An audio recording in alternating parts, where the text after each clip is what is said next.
खुलुमबाय। गोजोन फुंबिलिनि गासैबो बड'लेण्ड बुब्लिनि अनसायगिरिफोरखौ बरायग्रोबाय। दिनै 6 मार्च बृहस्पतिबारनि फान्जामुथिखौ फरायथिनो लादों आं उदांस्रि मुसाहारिया। फान्जामुथिनि गिबियाव दं मेष राशि। मोनखानाय मुवाखौ खोमाना लाफिननांगोन। गोसोआ जोबोरैनो दुखु मोनखांगोन। बृष राशि। गोजौ सोलोंथाइ लानानै गोजौ फारसे दावखोलांनो हागोन। समाजाव नोंथांनि मान बांगोन। मिथुन राशि। दावबायनो गोसो गैयाब्लाबो दावबायनांगोन। देहाखौ जोबोरैनो मेंखांनाय मोनगोन। कर्क राशि। गोबावनिफ्रायनो लुबैना थानाय बेसादखौ मोनफुंगोन। रंजा खुसिनि सान जागोन। सिंह राशि। बेफार फालांगियाव मुलाम्फा गोनां जागोन। धोन दौलत आरजिनानै लानो हागोन। कन्या राशि। नंखाय बाथ्रानि थाखायनो गुबुनजों अपमान खालामजागोन। गोसोखौ गाज्रि मोनगोन। तुला राशि। मावनो लानाय खामानिया आसखान्दा जानानै थागोन। गोबां दुखु दाहा सहायनांगोन। वृश्चिक राशि। नुफेरै जायगायाव दावबायहैनो खाबु मोनगोन। गोजोन खुसियै सानखौ बारहोहरनो हागोन। धनु राशि। माबा मोनसे खामानिनि थाखाय हरखाब लामा दावबायनांगोन। दसे समबो जिरायथेरनो मोनै जागोन। कर्क राशि।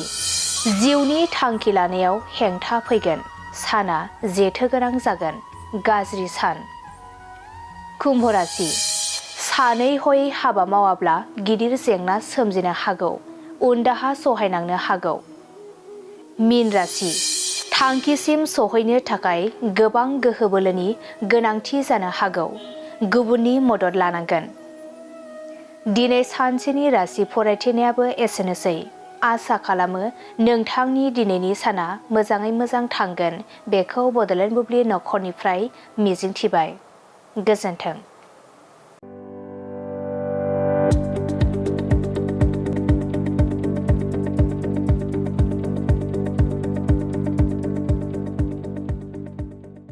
गोजोनथाव खौरां।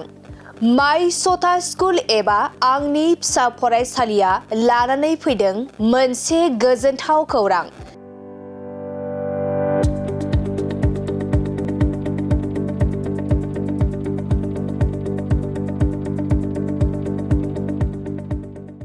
क'क्राझार सहरनि जेडि र'डजों थांग्रा वार्ड नं 4आव माय सथा स्कुल एबा आंनि फिसा फरायसालियाव डे केयार, नार्सारि, LKG, UKGनि थाखाय मुं थिसननाया सोलिगासिनो दं।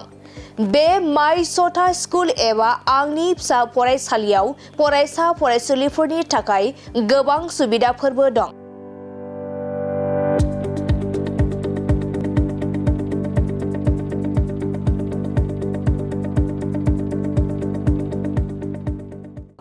अब्ला नोंथाङा माखौथो नायबाय थाखो? नैबे माय सथा स्कुलाव नोंथाङा नोंथांनि उन्दै गथ'साफोरखौ मुं थिसननो थाखाय साखाफारा जादो। माय सथा स्कुल एबा आंनि फिसा फरायसालियाव नोंथाङा थोंजोङै खौरां लानो थाखाय 8099887781 नङाब्ला 9531281982 बे मबाइल नाम्बारनि गेजेरजों खौरां लाहरनो हागोन।